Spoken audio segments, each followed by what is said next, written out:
Students, today we are going to start our next topic, that is chapter number 4, business services.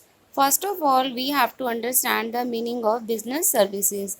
Basically, business services means all those activities which are carried on for the smooth functioning of the business, or we can say all the activities which are helpful in buying and selling of goods and services. Without these services, business is not capable of doing its work properly and smoothly. We can also say that services are basically aid to trade or auxiliaries to trade, that we have already discussed in our chapter number first.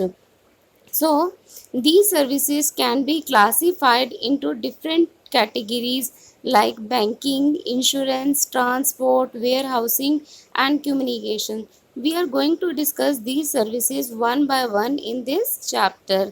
और we can say services वो activities होती हैं जिनके बिना business अपना काम नहीं कर सकता, बिजनेस जो है स्मूथली नहीं चल सकता, उसको हम बोलते हैं सर्विसेज। और इसमें हम मेनली क्या क्या इंक्लूड करते हैं, बैंकिंग सर्विस को इंक्लूड करते हैं, इंश्योरेंस को, ट्रांसपोर्टेशन को, वेयर हाउसिंग को और कम्युनिकेशन को। सपोज करो हमारे पास जो सामान आता है हम मार्केट से लेते हैं, हम किसी फैक्ट्री में नहीं जाते या हम किसी फार्मर के पास नहीं जाते और वहाँ से नहीं लेके आते, तो वो प्रोडक्ट जो हमारे पास आता है वो कौन कौन से चैनल से आता है। सपोज़ एक फार्मर है, वो गेहूँ प्रोड्यूस कर रहा है और उस वीड्स को हमारे तक आने के लिए कौन कौन से डिफरेंट जो पाथ हैं वो क्रॉस करने होते हैं, वो सब सर्विसेज का पार्ट है कि फार्मर ने प्रोडक्शन करने के बाद उसको होलसेलर ने लिया, होलसेलर से वो रिटेलर के पास आया, रिटेलर से वो शॉप्स में आया, और आने के लिए जो है उसको ट्रांसपोर्टेशन की भी ज़रूरत है, और प्रोडक्ट प्रोड्यूस करने के लिए क्या है, पैसों की ज़रूरत है, और उसकी हेल्प कौन कर रहा है, बैंक जो है उनको लोन प्रोवाइड करा रहा है। तो ये सारी की सारी किसका पार्ट है, सर्विसेज का पार्ट है, और इनके बिना बिजनेस जो है नहीं चल सकता। उसका स्मूथ फंक्शनिंग के लिए इन सर्विसेज का होना बहुत ज़रूरी है। Now we are going to discuss the nature of business, or we can say what are the different characteristics of business. First characteristic is intangibility. Intangible का मतलब होता है कि जिसको हम टच नहीं कर सकते, हम जिसको देख नहीं सकते, हम उसको सिर्फ फील कर सकते हैं, हम उसको रियलाइज़ कर सकते हैं। कोई प्रोडक्ट है, टेबल है, चेयर है, वीट है, राइस है, वेजिटेबल्स हैं, ये सब फिजिकल फॉर्म में होते हैं और हम इनको क्या कर सकते हैं, देख सकते हैं, टच कर सकते हैं। बट हम डॉक्टर के पास जाते हैं और डॉक्टर हमें दवाई देता है, प्रिस्क्रिप्शन लिख के देता है, तो वो क्या है, सर्विस है, उसको हम नहीं देख सकते, हम उसको टच नहीं कर सकते। सेम वे हम किसी लॉयर के पास जाते हैं, वो हमें कंसल्टेशन देता है, तो हम उसकी सर्विस को टच नहीं कर सकते, देख नहीं सकते, बट हम उसको क्या कर सकते हैं, रियलाइज़ कर सकते हैं in the form of output, in the form of result. तो उसे हम बोलते हैं इंटेंजिबिलिटी। मीन्स हम जिस चीज़ को देख नहीं सकते, टच नहीं कर सकते, हम सिर्फ उसको क्या कर सकते हैं, रियलाइज़ कर सकते हैं। This is the first characteristic of business service. Second है इनकन्सिस्टेंसी। इनकन्सिस्टेंसी मीन्स कि हर कस्टमर की डिमांड जो है, एक्सपेक्टेशन है, वो अलग है। अगर सपोज़ करो एक कस्टमर है, उसको 10 kg राइस चाहिए, कोई ज़रूरी नहीं है कि दूसरे कस्टमर को 10 kg चाहिए, उसको 5 kg चाहिए हो सकता है, उसको 2 kg चाहिए हो सकता है।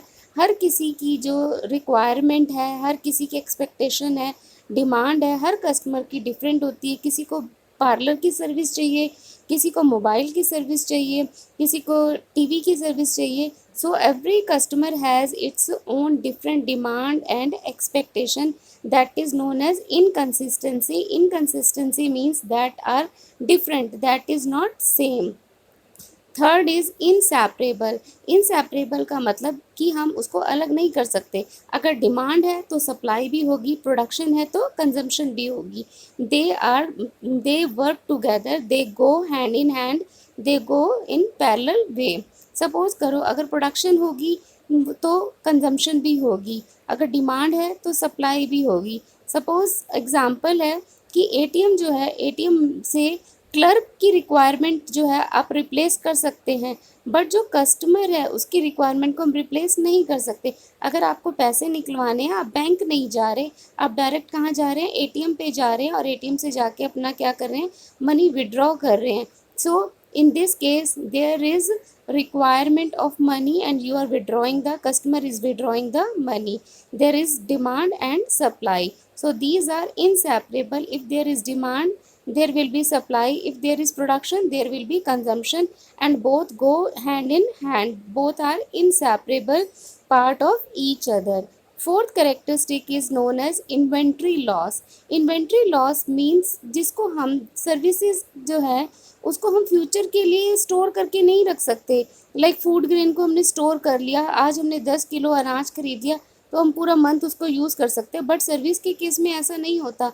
अगर हम बीमार हैं आज तो हम आज डॉक्टर के पास जाएंगे और क्या करेंगे, ट्रीटमेंट कराएंगे। हम ऐसा नहीं करते कि हम उसको फ्यूचर के लिए स्टोर करके रख देंगे। अगर आज हमारे पास कोई डाउट है या हमें ट्यूशन पढ़ने जाना है तो हम आज उसको यूज़ करेंगे।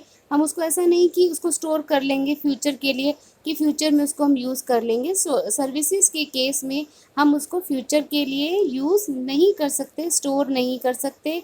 हमें जब रिक्वायरमेंट होती है ऑन द स्पॉट ही हम उसको क्या करते हैं, यूज़ कर सकते हैं। आप होटल का एग्जांपल देख सकते हैं, एयरलाइंस का एग्जांपल देख सकते हैं।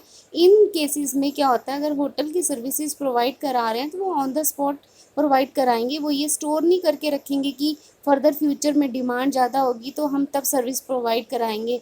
ठीक है, that is known as inventory loss. And the last and the fifth characteristic of business service is involvement. Involvement का मतलब है कि कस्टमर का पार्टिसिपेशन होना ज़रूरी है, कस्टमर का इन्वॉल्वमेंट होना ज़रूरी है। अगर कस्टमर का पार्टिसिपेशन है तभी जो है आप सर्विस उसे डिलीवर करोगे।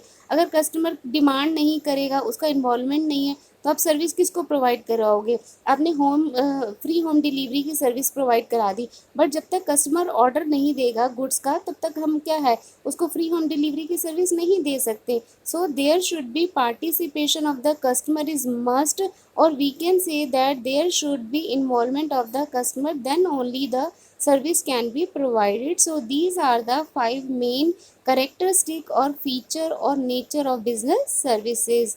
Thank you.